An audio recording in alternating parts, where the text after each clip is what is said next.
Chers amis, chers camarades,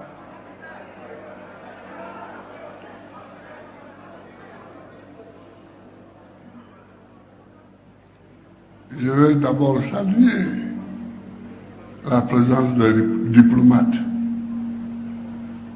et leur dire merci d'honorer notre congrès en étant présent.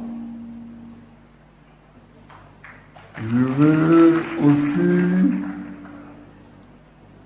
saluer les partis venus de l'étranger, ceux qui ont pu venir, et ceux qui n'ont pas pu venir aussi et qui nous ont envoyé des messages. C'est très amical, très fraternel et je voudrais les saluer. Je veux évidemment saluer aussi les partis ivoiriens qui nous ont fait l'amitié de venir et d'être là, présents du début à la fin de nos travaux. Soyez remerciés et remercier ceux qui vous ont délégués.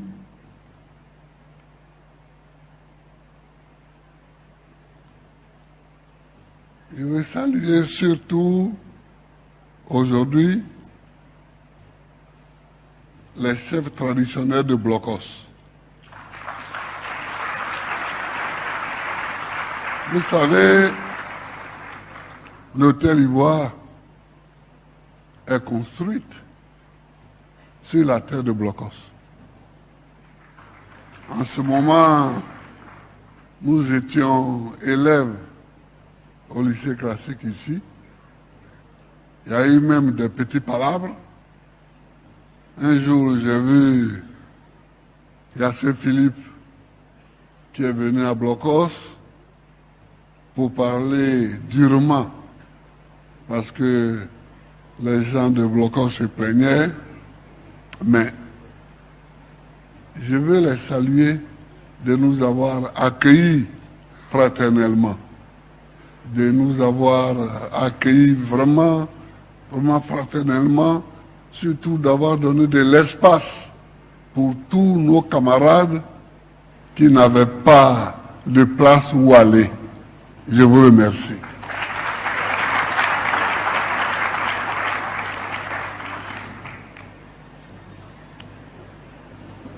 Il y a les chefs traditionnels de Blocos, mais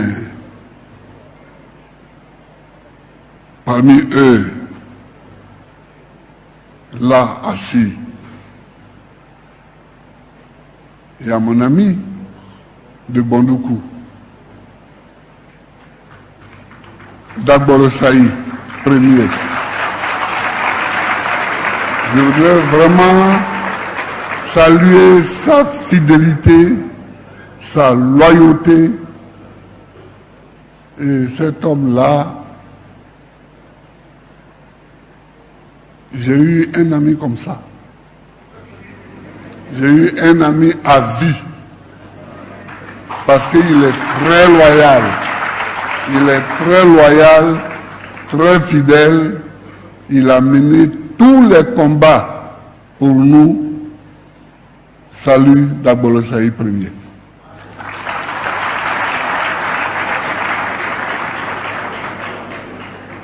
Dans la salle, il y a beaucoup de camarades dont je ne cite pas les noms, mais je voudrais saluer quand même le Cour Vincent, ancien ministre de l'Agriculture, du Feu Boigny, le grand frère Apete Kwasi, je voudrais le saluer, ancien ministre du Feu Boigny, je voudrais saluer Madame Danielle Boni. Je ne sais pas si elle est là aujourd'hui, mais je l'avais vue hier. Le professeur Pierre Sané, évidemment, nous l'avons vu hier. Pierre Sané, voilà.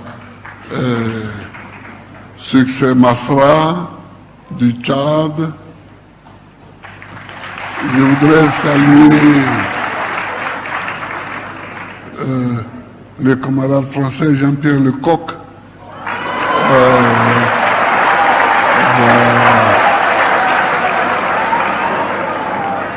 Je voudrais saluer le Premier ministre Akengbo.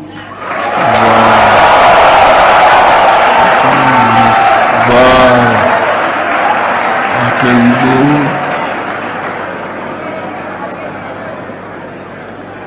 Assedou Nguetta, je ne sais pas s'il est là, le Ghanéen qui a parlé hier.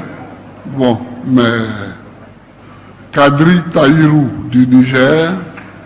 Voilà. La délégation du Burkina, la délégation du Mali, je crois que Safiatou doit être dans la salle. Voilà. La délégation de la RDC, c'est-à-dire l'envoyé de mon ami Jean-Pierre Bemba, qui est Jacques Lungwana, et la délégation du Congo-Brazzaville, avec qui j'ai une affaire particulière, une amitié particulière. Je vous salue tous autant que vous êtes ici et je ne peux pas commencer cette allocution sans dire un mot de Sangaré Aboudraman.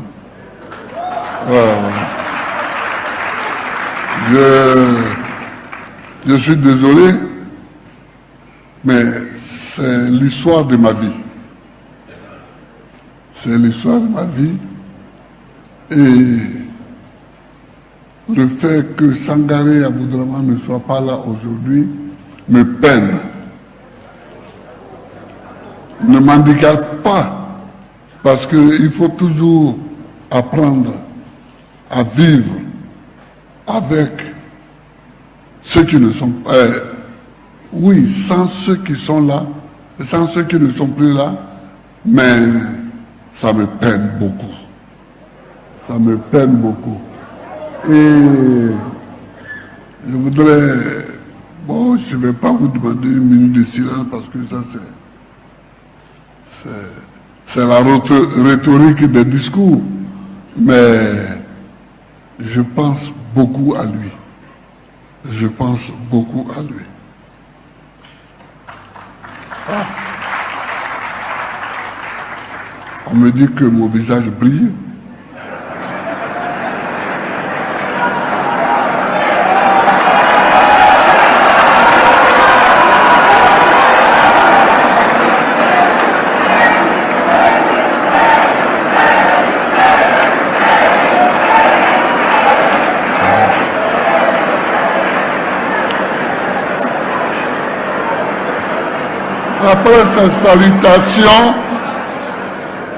Après ces salutations, donc, chers amis, je voudrais saluer d'abord et avant tout les militants de base. Les militants de base.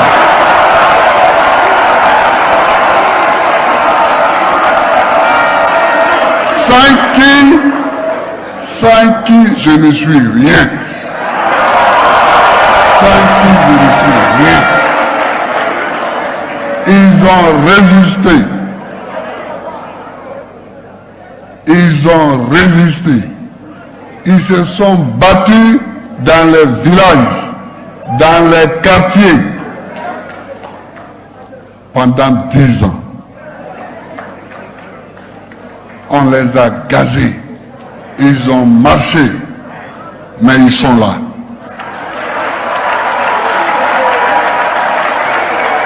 Et ceux-là, je ne les oublie pas. Je ne les oublie pas.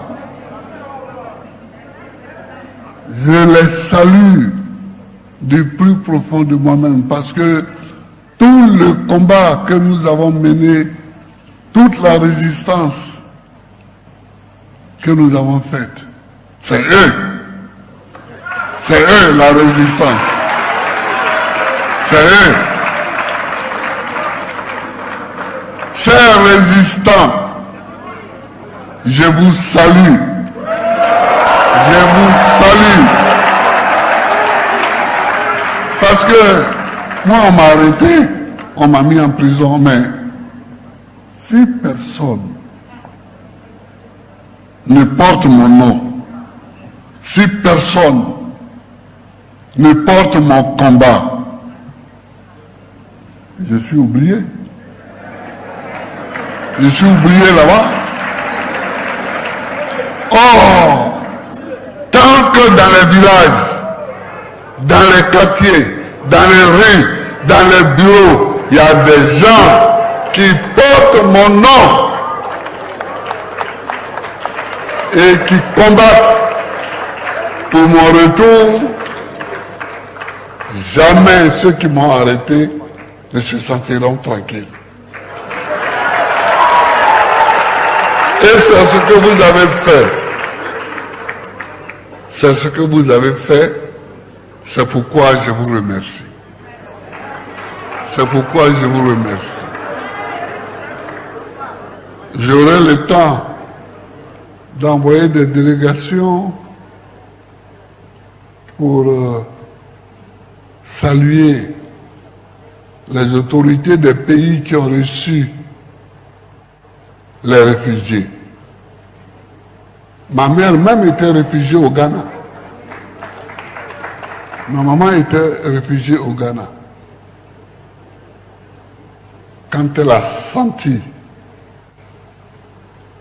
qu'elle allait partir, qu'elle allait mourir, elle a décidé, mais clairement, de venir mourir dans son village.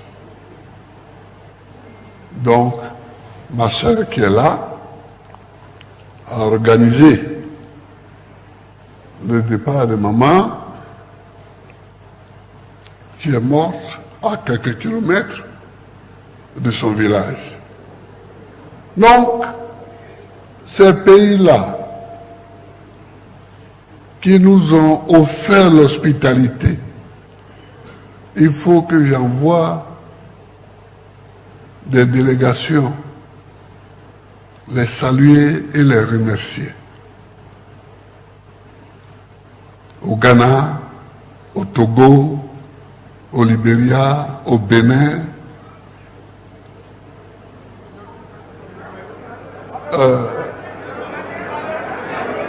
Bon, vous me direz quand on va en discuter, et puis nous allons envoyer des délégations dans tous ces pays. Mais en même temps, il nous faut continuer à dire au gouvernement de Côte d'Ivoire qu'il faut que nos frères exilés reviennent. Il faut qu'ils reviennent. Il faut qu'ils reviennent. Parce que, ou bien on a dépassé une difficulté, ou bien on ne l'a pas dépassée.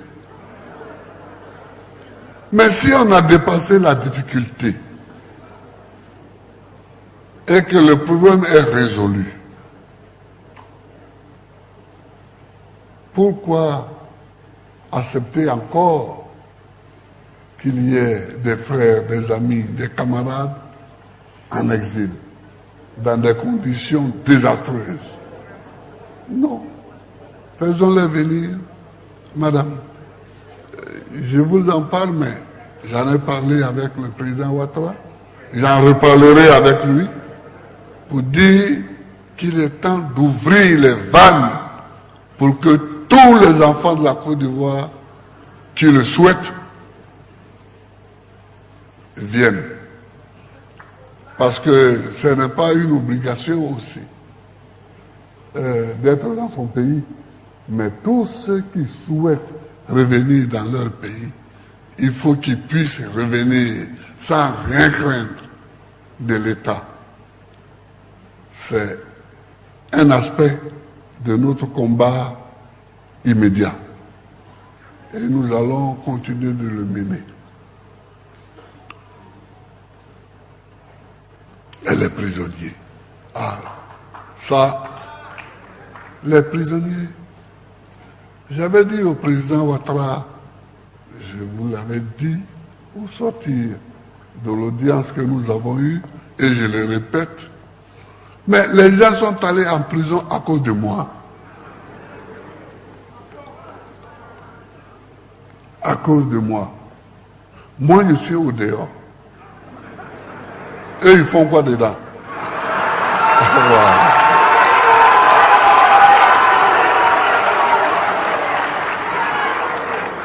Aujourd'hui, moi, je suis au dehors.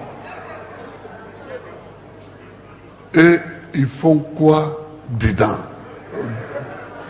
Dedans. Ils font quoi dedans? Ils n'ont rien à faire. Ils n'ont plus rien à faire en prison dès l'instant où j'ai été acquitté et libéré. Dès l'instant où j'ai été acquitté et libéré, ils n'ont plus rien à faire en prison. Je le demande. Je l'ai déjà demandé, je le redemande. Il faut que nos compatriotes qui sont en prison, qu'ils soient civils ou qu'ils soient militaires, il faut qu'ils reviennent nous retrouver au dehors. Il faut qu'ils viennent. Mais ça, ce n'est même pas un combat, c'est une logique. C'est une logique. C'est une logique. Donc, aidez-moi, mobilisez-vous pour que nous demandions tous, toujours, la libération de nos prisonniers.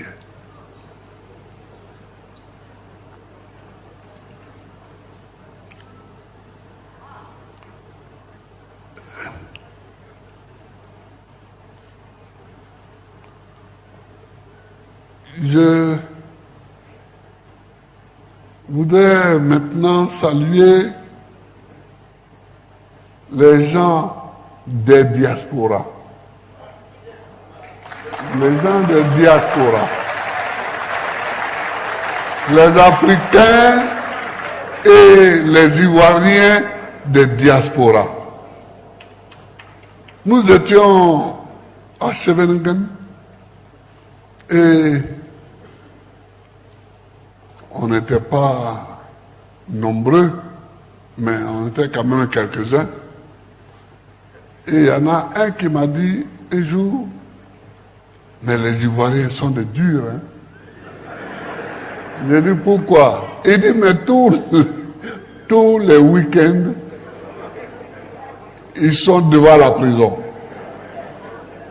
C'est vrai que la diaspora africaine a beaucoup travaillé. La diaspora africaine a beaucoup travaillé à notre libération. Elle était rassemblée tous les week-ends devant la prison. Et quelquefois, quand nous devions quitter la prison pour aller au tribunal, on nous faisait faire des détours parce que les routes étaient occupées par des Africains qui étaient venus de partout. Surtout de Paris. Surtout de Paris. Surtout de Paris. Et je les salue. Je salue cette diaspora-là qui n'a pas voulu oublier et qui n'a pas oublié et qui ne nous a pas fait oublier et qui ne nous a pas fait oublier. Voilà. Parce que le pire pour un prisonnier, c'est d'être oublié. Si tu es oublié, tu es mort.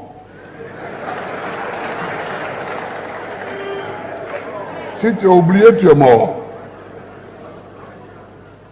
Mais quand il y a des articles partout, toujours en Europe, sur le continent américain, notant que Gbagbo est en prison pour des raisons obscures, tu n'es pas oublié. Parce que les gens cherchent à réfléchir. Pourquoi dit-il pour des raisons obscures? Et les gens cherchent. Et comme le bureau du procureur lui-même nous aidait avec ses maladresses grossières, bon, ça faisait que les gens raisonnaient, les gens réfléchissaient. Une fois, on a amené un témoin de l'accusation, une dame. Elle dit, j'ai été violée. Alors, le président du tribunal lui a demandé, vous avez été violée par cet homme-là? Elle dit, non, lui, je ne le connais même pas. On dit, bon. Mais c'était des choses comme ça. La cause était entendue parce qu'en droit, on cherche celui qui a posé l'acte délictueux. On cherche celui qui a posé l'acte délictueux. Comment moi, Gbagbo?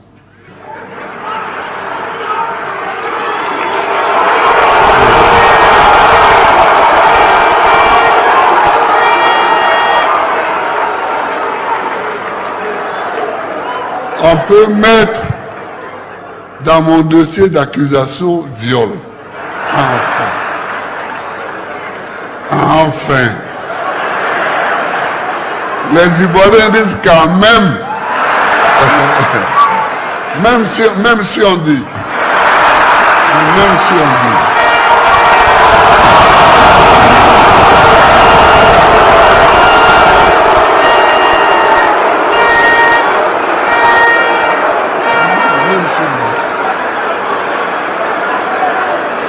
Donc,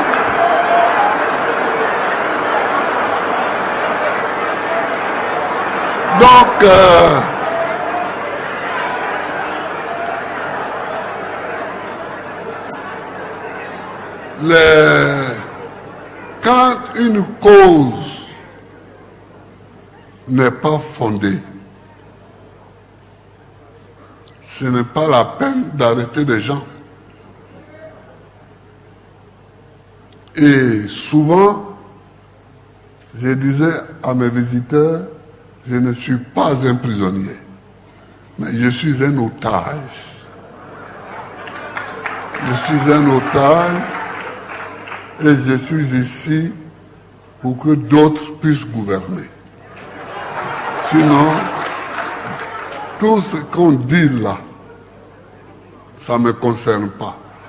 Mais je suis arrivé, les juges sont arrivés au même résultat 2 fois. En 1913, non, en 2013, quand il a fallu examiner les charges pour voir si les charges pouvaient permettre d'aller à un procès, à 2 contre 1, ils ont dit non. Il n'y a pas suffisamment de charges pour aller à un procès.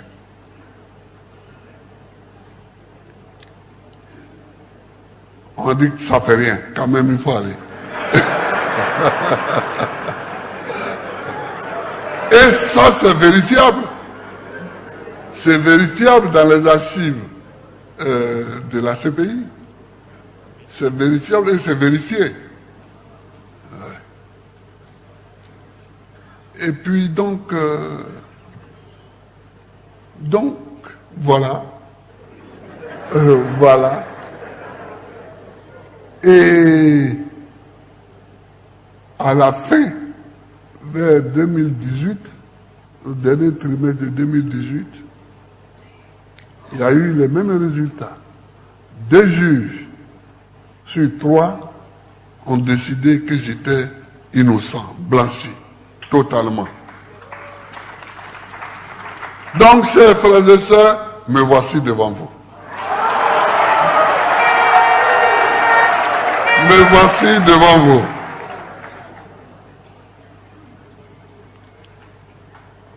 Merci devant vous. Me voici devant vous. Nous allons reprendre ensemble notre chemin. Nous allons reprendre ensemble notre chemin.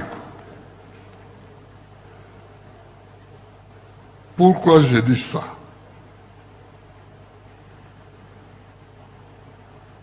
Je dis ça parce que il y a eu beaucoup de spéculations et il y a eu beaucoup de grossièretés qui ont été dites au moment où je sortais de prison. Non, Gbagbo ne veut plus faire de politique. Non, Gbagbo va aller s'asseoir au village. Non, mais quand j'ai commencé la politique,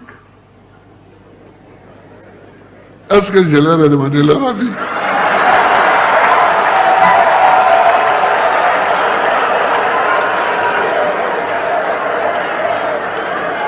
Est-ce que je leur ai demandé leur avis?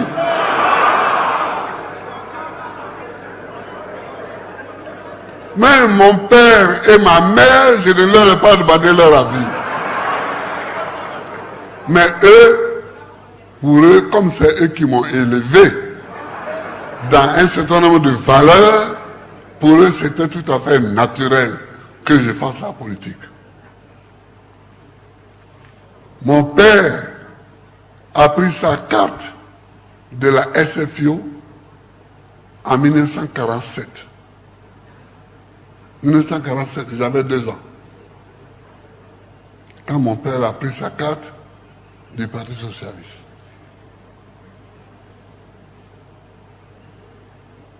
Mon père était arrêté à la prison d'Assabou en 1964.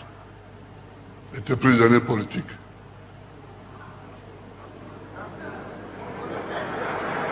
Alors, ma soeur est là, on ne savait pas où aller. Puisque moi qui étais le plus âgé, j'avais 19 ans. Mais on a survécu à tout ça. On a survécu. Il nous fallait donc travailler pour avoir nos diplômes, pour vivre et gagner notre vie.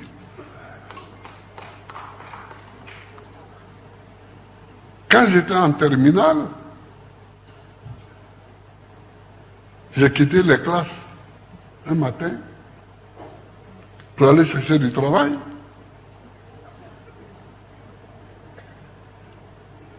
Parce que ni moi, ni ma soeur, ni mes autres soeurs, ni mes frères, on n'avait plus un rond pour vivre. Heureusement que je n'ai pas trouvé du travail.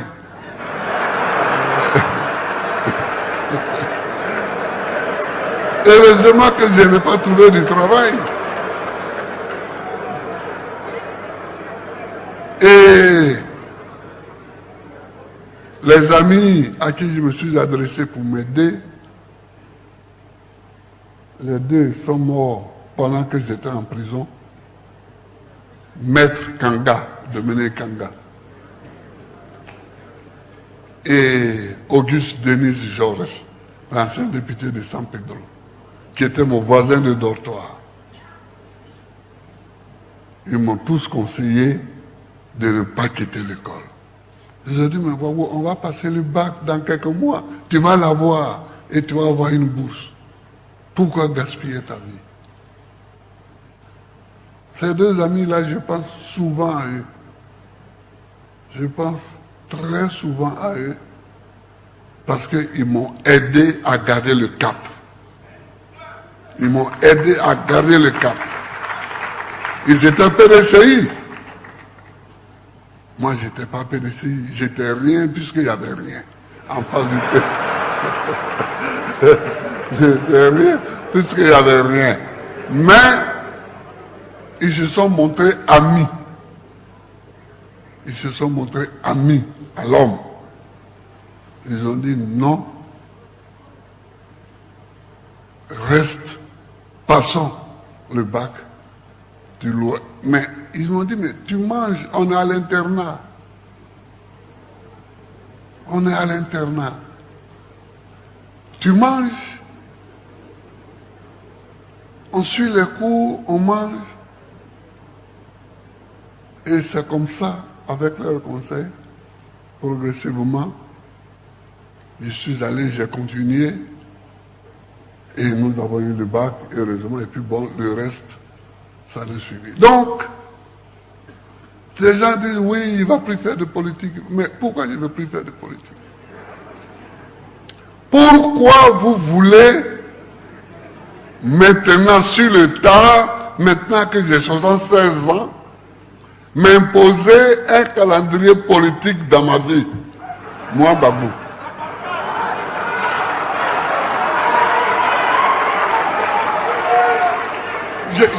Je ne comprends pas les gens. Ce que vous n'avez pas fait, vous voulez le défaire. Pourquoi? L'homme qui est devant vous, là, vous ne le connaissez même pas. Et vous voulez trouver un calendrier pour lui. Pourquoi? Est-ce qu'il vous a demandé un calendrier? Est-ce qu'il vous a demandé son chemin? Il ne vous a pas dit où est le chemin de Gagnois, où est le chemin d'Azoupé. Non, il ne vous a rien demandé. Où est votre problème? Moi, je ferai la politique jusqu'à ma mort.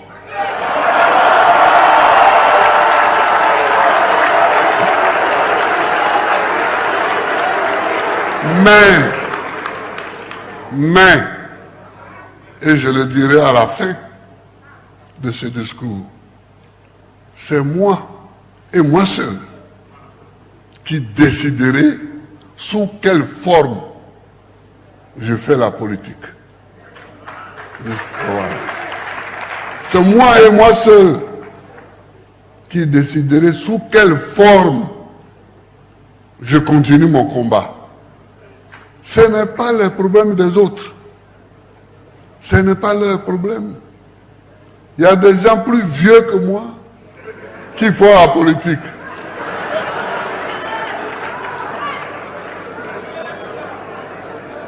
Donc, ce débat-là, il faut l'arrêter.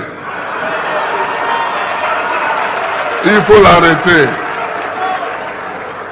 Et surtout, je ne veux plus qu'il arrive à mes oreilles. Pourquoi? Parce que ce n'est pas le problème de ceux qui le posent. Ce problème-là, ce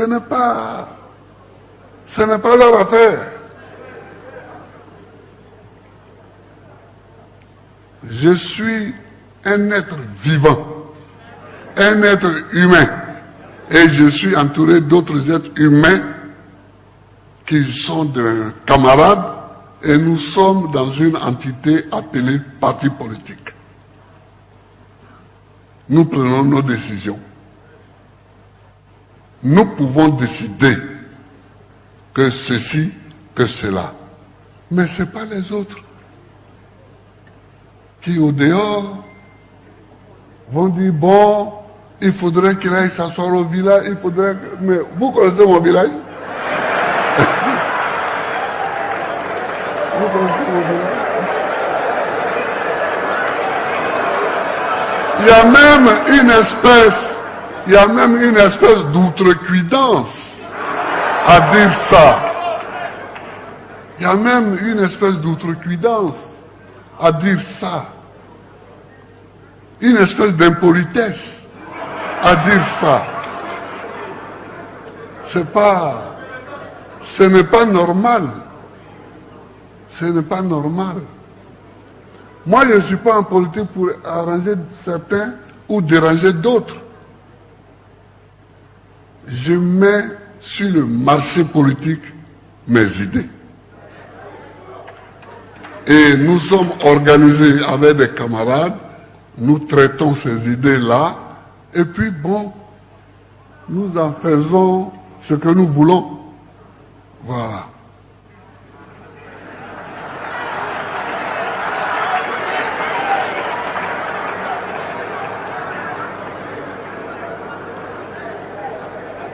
Depuis que je suis venu, comme je suis maintenant au chômage, je regarde souvent la télévision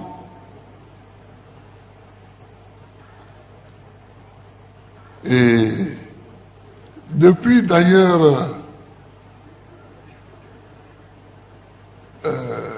Bruxelles, j'ai regardé souvent la télévision. C'est là que j'ai connu tous les jeunes chanteurs là. Yodé et Siro, eux, je les connaissais avant.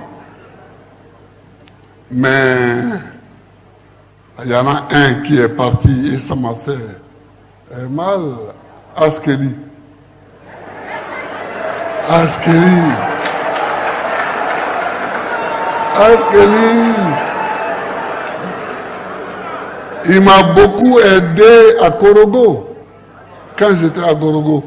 Parce qu'à Korogo, on recevait LC2, une télévision togolaise qui diffusait la musique. Un jour, je vois quelqu'un qui danse. Ma copine est bata.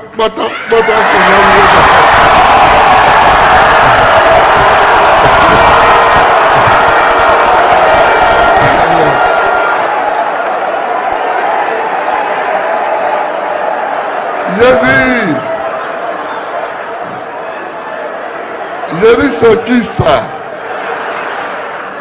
Ah, on m'a dit, vraiment, c'est un chanteur déjanté ivoirien. Et bon, je l'ai adopté, je le regarde. Souvent, je le regardais. Et puis, là, j'avais souhaité qu'on l'invite à ce congrès pour chanter un peu comme les autres. Et puis, quelque temps avant, le congrès me dit qu'il est décédé. C'est parce qu'il est très amusant. Il est très amusant et il est très...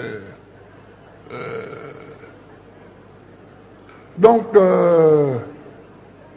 ça m'a aidé à découvrir même celui, le coupé. Oui, lui, je l'ai découvert il n'y a pas longtemps à Bruxelles. Avec son coupé décalé, là, ça me plaisait, son chant. Son chant me plaisait.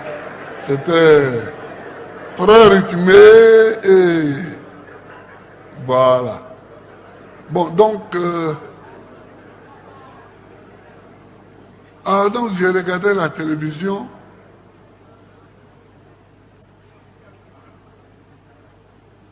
Et puis, quelqu'un me dit, mais Gbagbo, il amène toujours des nouveaux trucs. Il était venu au temps d'Oufou avec la démocratie. Maintenant, il vient avec panafricanisme, d'où ça sort? Mais je vais vous dire d'où ça sort.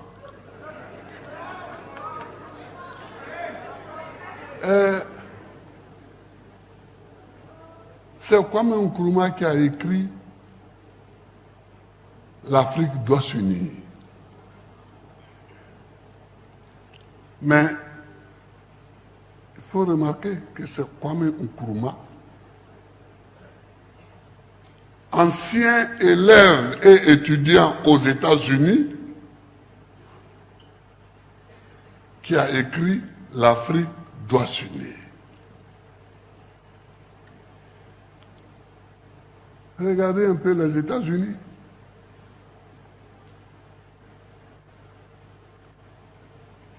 Regardez les États-Unis. Ça fait 2 siècles qu'ils sont indépendants. Ils ont lutté dur pour leur indépendance.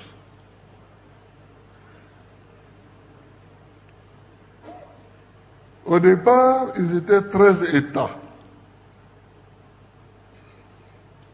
13. Ça vous dit rien? Non, je suis pas Daiko. Je ne suis pas mon collègue Daiko. Mais ça, c'est la CEDEAO déjà. C'est déjà la CEDEAO.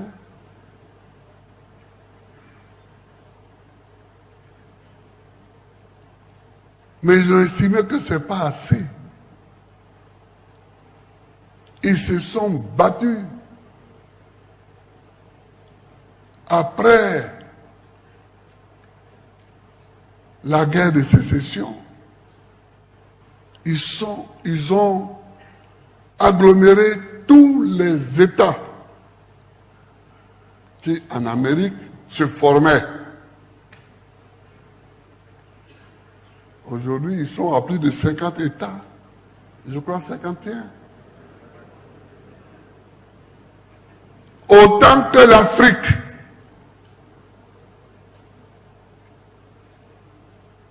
Autant que l'Afrique.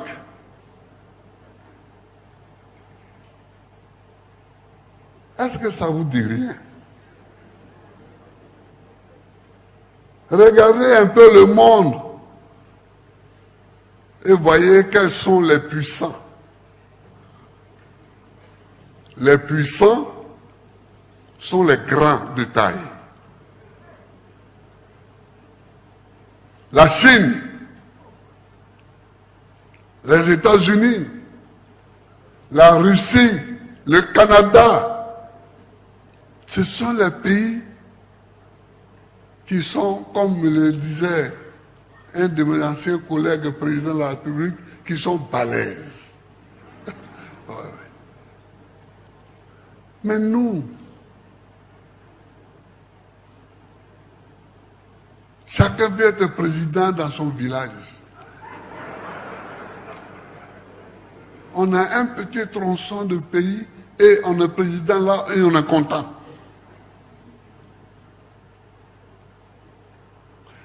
Mais ça ne nous donne pas l'indépendance. Ça ne nous donne pas la puissance. Je suis allé en visite officielle en Chine. J'étais arrêté à côté du président chinois et puis on jouait l'hymne national de Côte d'Ivoire et après l'hymne national chinois. Mais quelles étaient mes pensées en ce moment-là? J'ai dit, on me blague. Parce que apparemment, nous sommes 2 chefs d'État égaux, mais c'est en apparence. Apparemment, nous avons 2 drapeaux, 2 hymnes, 2 délégations. Nous discutons, mais je ne suis rien par rapport à lui. Il faut que les Africains pensent ça. Il faut qu'ils sachent ça.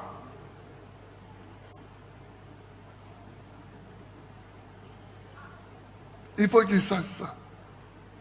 Quand tu vas à l'Élysée et que tu montes, le président descend les escaliers pour venir t'accueillir et que tu montes, puis la garde est là, à droite, et tu la salues, tu te prends pour un grand. Tu te prends pour un grand. Mais est-ce que celui qui t'accueille te prend pour un grand?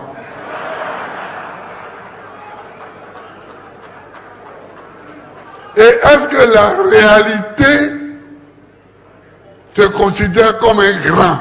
La réalité des faits et la réalité politique. C'est ça. Mes frères, tant que nous sommes dans des micro-États comme ça, nous ne sommes rien. C'est de là que part l'idée du panafricanisme.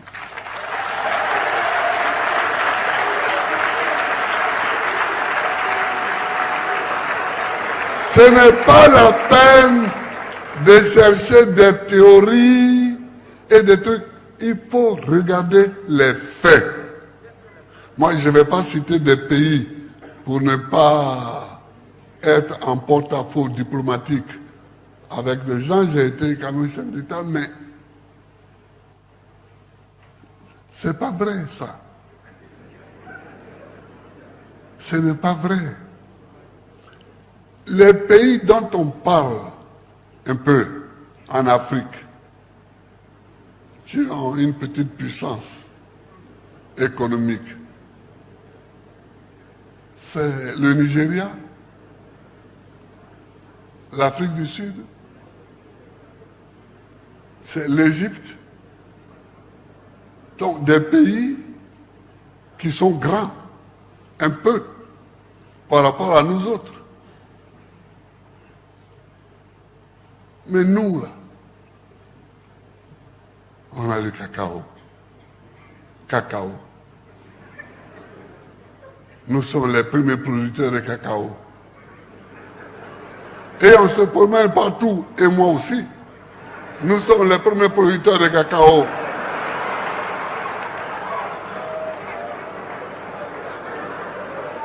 San Pedro est le premier port cacaoyer du monde.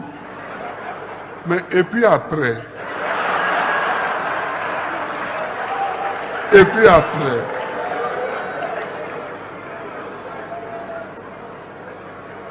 vous savez, ce qui a fait le problème entre Houphouët-Boigny et la Banque mondiale à la fin de la vie d'Houphouët-Boigny,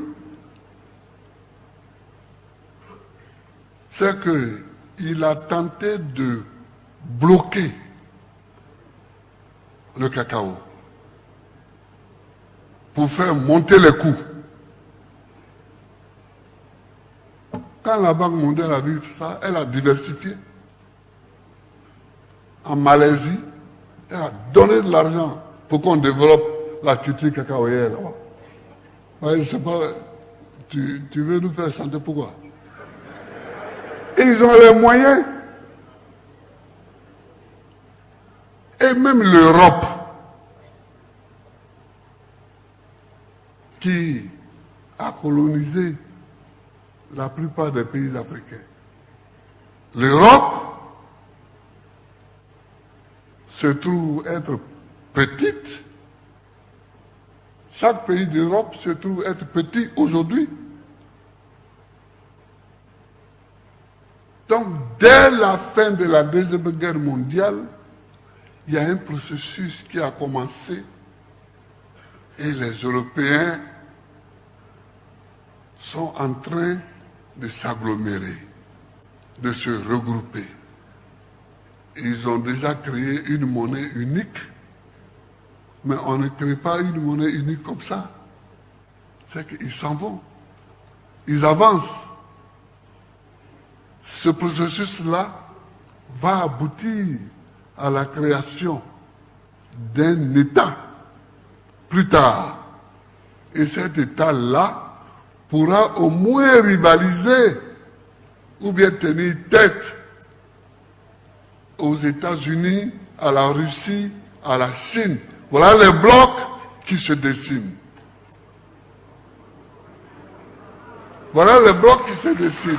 Les États-Unis, la Russie, la Chine, l'Europe. Pendant ce temps, nous, chacun met ses bras dans la poche. Il fait jouer l'hymne national chaque matin devant sa maison.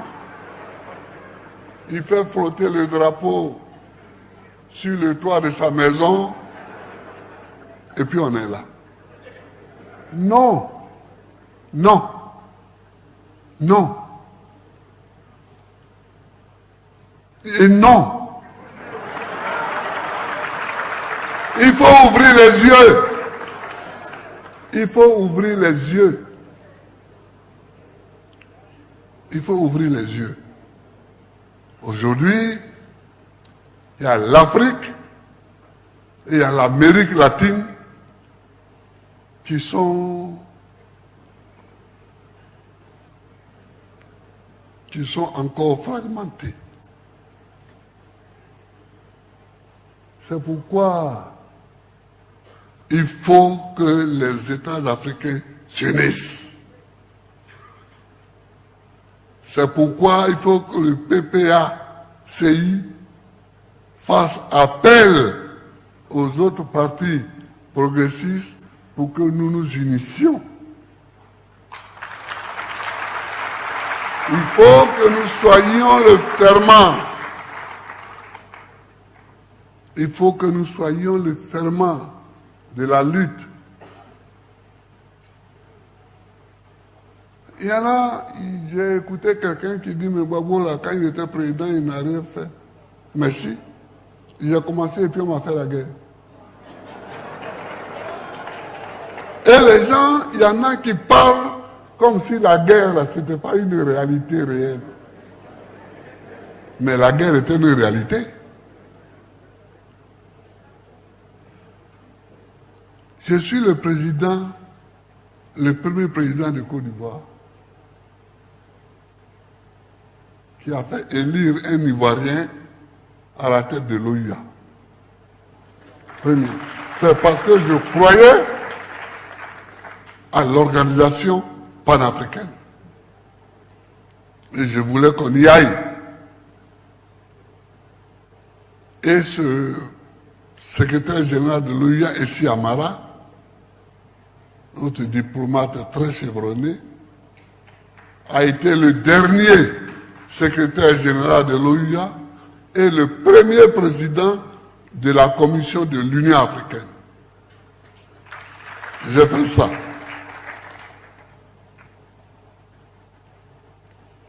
J'ai travaillé pour que la commission cacao,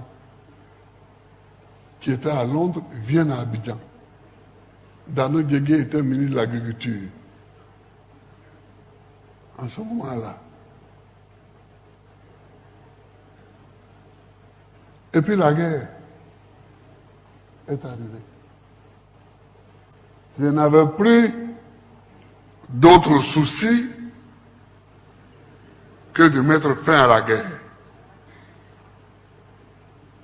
Pendant 10 ans, la guerre. Pendant 10 ans, je n'avais même plus de gouvernement.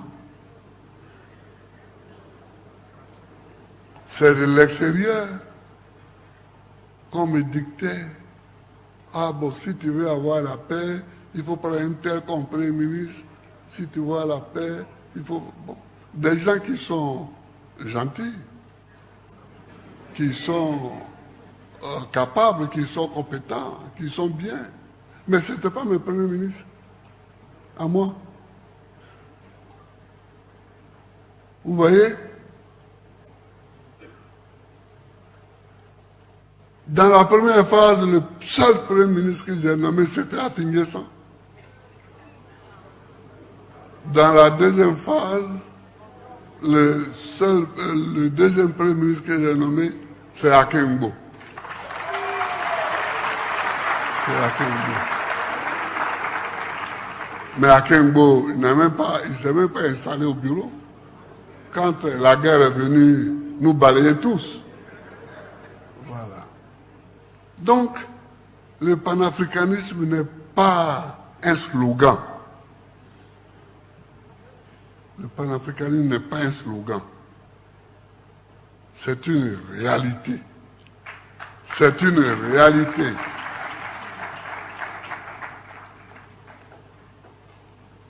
Quand vous avez une certaine taille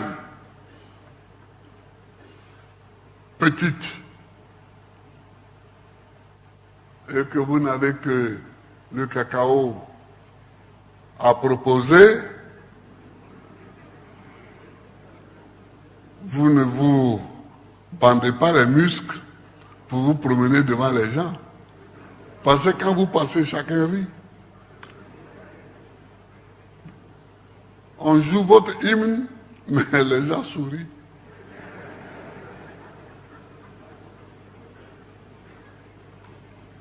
Mais les gens sourient.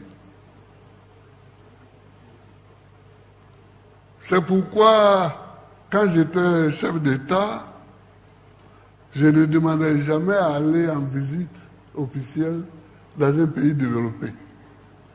Parce que quand tu demandes à aller en visite, on croit que vous venez demander quelque chose. Mais j'allais là où on m'invitait. J'allais là où on m'invitait. Je suis allé en France, je crois 3 fois. C'est parce que 3 fois on m'a invité. Je suis allé en Italie, c'est parce qu'on m'a invité. Je suis allé en Chine, c'est parce qu'on m'a invité. Quand tu es à la tête d'un petit pays, qui est forcément un pays pauvre, quand tu appelles l'ambassadeur pour dire que tu veux aller en visite officielle dans son pays, la nouvelle arrive là-bas, les gens croient que tu viens demander quelque chose. Non. Non. Il faut se débrouiller. C'est pourquoi nous avons fait le budget sécurisé. Nous avons fait le budget sécurisé. Ça veut dire que ce qu'on gagne, c'est ça qu'on mange. C'est ça le budget sécurisé. Il faut parler comme à Yopougon chez nous. Vous parlez comme à Yopougon chez nous. C'est-à-dire, ce que nous gagnons, c'est ce que nous dépensons. Je ne sais plus comment c'est maintenant, mais à l'époque, nous dépensions 100 milliards par mois pour les salaires des fonctionnaires. On les avait. Et on les sécurisait. Et puis les autres dépenses de l'État. Bon. Mais on avait ce qu'il nous fallait pour faire face aux dépenses de l'État. Et je me faisais un orgueil de faire les dépenses incontournables de l'État sur ce que nous gagnions. J'ai commencé à construire Yamoussoukro. Mais en construisant Yamoussoukro, le palais de l'Assemblée nationale devait nous être livré en 2012. On m'a arrêté en 2011. Le palais est toujours tel qu'il est. La présidente de la République est là, mais c'est pas grave, je ne suis pas là pour ça. Mais ce que je veux dire, c'est que sur ça, je n'ai pas emprunté un franc.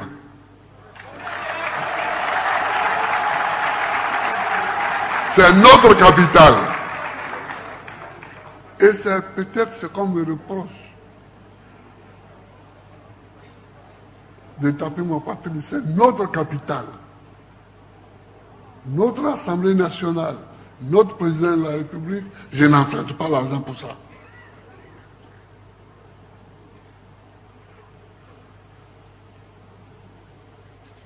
Là où on a emprunté, c'est pour arriver à Yamoussoukro. Parce que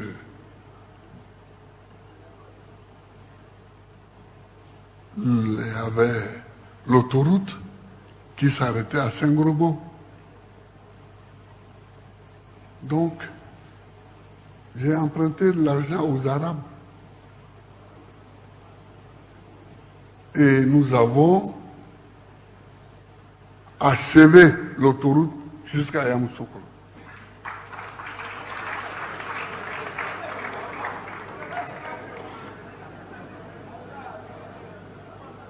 Alors, chers amis,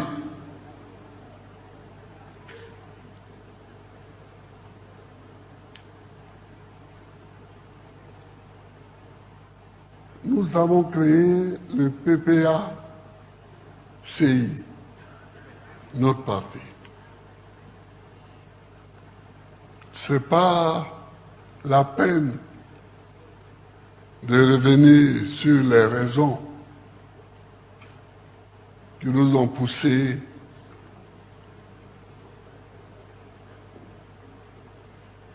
à venir créer notre parti, parce que il y a des polémiques qui sont souvent inutiles. Quand il faut polémiquer, je suis capable de le faire. Mais quand la polémique est stérile et qu'elle n'apporte rien au débat national, ce n'est pas la peine. Nous avons travaillé, nous avons élu Madame Agomat,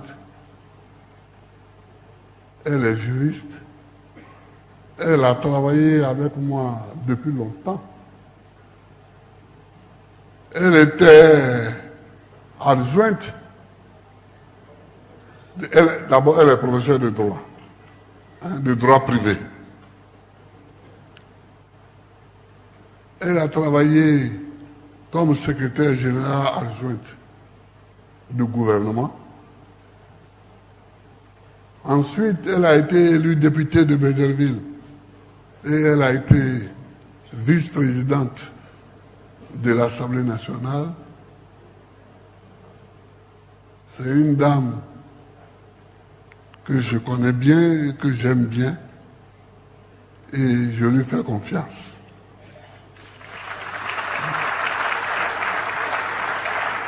Je lui fais confiance parce que je sais qu'elle est sans complaisance. Quant à moi, vous m'avez élu président du parti. Je vous remercie. Je vous remercie énormément. Mais ce que je voulais dire, j'ai déjà dit que ça n'appartient à personne d'autre de me fixer le terme de ma carrière. Ça m'appartient à moi. À moi seul, à moi et à mes camarades. Donc ce que je voulais vous dire aujourd'hui, maintenant, c'est que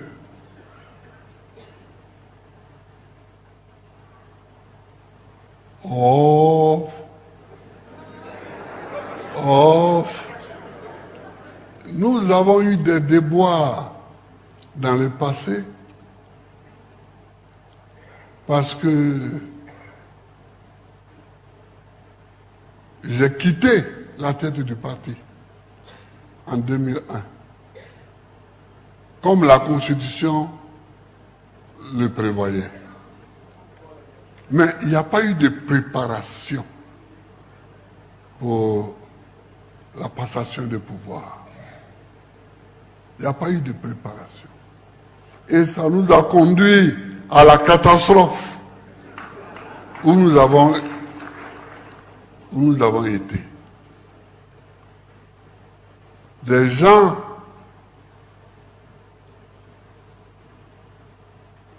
ont été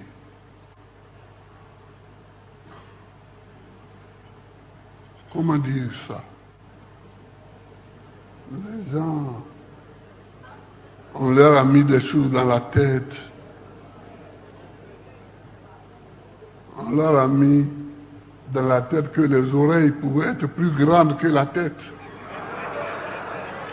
Mais c'est comme ça nous sommes créés. Les oreilles n'arrivent jamais à être plus grandes que la tête. Sinon tu es un monstre. Si tes oreilles sont plus grandes que ta tête, tu es un monstre. Voilà. Donc, il faut préparer le retrait des aînés. Ce sont des choses qui se préparent. La structure du parti que j'ai voulu, que je vous ai proposée, c'est une structure pour préparer mon retrait. C'est une structure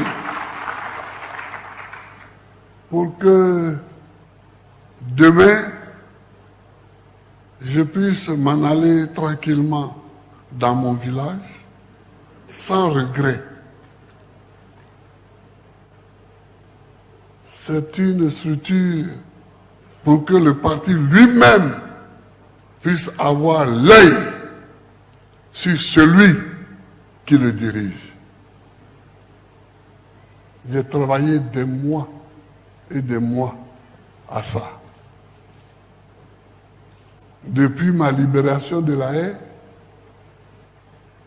depuis que j'étais à Bruxelles, depuis que je suis venu en Côte d'Ivoire, je travaille à ça. Comment partir demain sans causer des dommages à notre instrument de combat? Car il faut un instrument de combat. Il faut que nous ayons toujours notre instrument de combat. Mais comment ne pas le briser? Comme nous l'avons brisé pour la première fois. C'est pourquoi j'ai fait quelques aménagements là-dedans. Mais, chers camarades, chers amis, mon ambition aujourd'hui, c'est de partir. C'est de partir. Pas de partir pour vous abandonner. Moi, je serai toujours un militant de notre parti. Un militant de base. Un militant. Or, moi, je n'ai plus besoin de faire des démonstrations. Je n'ai plus besoin de démontrer que je peux diriger un parti, je ne peux pas diriger un parti, je peux diriger un État. J'ai dirigé un parti, j'ai dirigé un État. Bon, qu'est-ce que je cherche? Je suis là. Si les circonstances imposent, De Gaulle n'a pas décidé d'être chef d'État au départ. C'est les circonstances de la défaite en 1940. Mon père faisait partie des soldats qui ont été battus. Mon père, il se battait en Normandie. Mon père. Et il est mort avec la cicatrice d'un éclat d'obus sur le bras. Mais De Gaulle n'avait pas décidé d'être président de la République. Donc s'il y a des circonstances comme ça qui font que quelqu'un devient président, il devient président. Mais à cet âge-ci, après ce parcours-là, la sagesse, c'est de se préparer à partir. C'est ça la sagesse.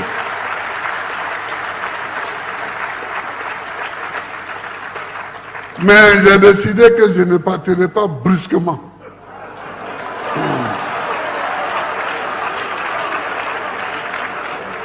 Parce que je l'avais fait une première fois et ça ne nous a pas réussi. Voilà. Donc, la sagesse est de se préparer à partir. Donc, je partirai. Mais il faut que vous sachiez que je suis avec vous. Que je suis avec vous toujours. Jusqu'à ce que mes yeux se ferment. Mais les combats qu'il y a à mener, on les mènera ensemble. On les mènera toujours. Mais je ne laisse à personne le soin de décider de quand je dois partir. Oh, vous savez, vous êtes assis là comme ça. Il y en a qui pensent, mais Gbagbo, il a été condamné à 20 ans. Donc, même s'il est élu, on va lui interdire d'être président. Je sais ça. Je sais ça. Et j'espère que beaucoup pensent ça aussi. Mais ce n'est pas mon problème. Une condamnation que je récuse, que je ne reconnais pas, n'est pas mon problème. À plus forte raison, ses conséquences. Et même si demain, on me dit, tu n'es pas président à cause de cette fausse condamnation, il faut que le parti soit en capacité de continuer sa route. C'est cette capacité-là que je vous donne avec ce nouveau statut. Je vous remercie. Que Dieu bénisse la Côte d'Ivoire.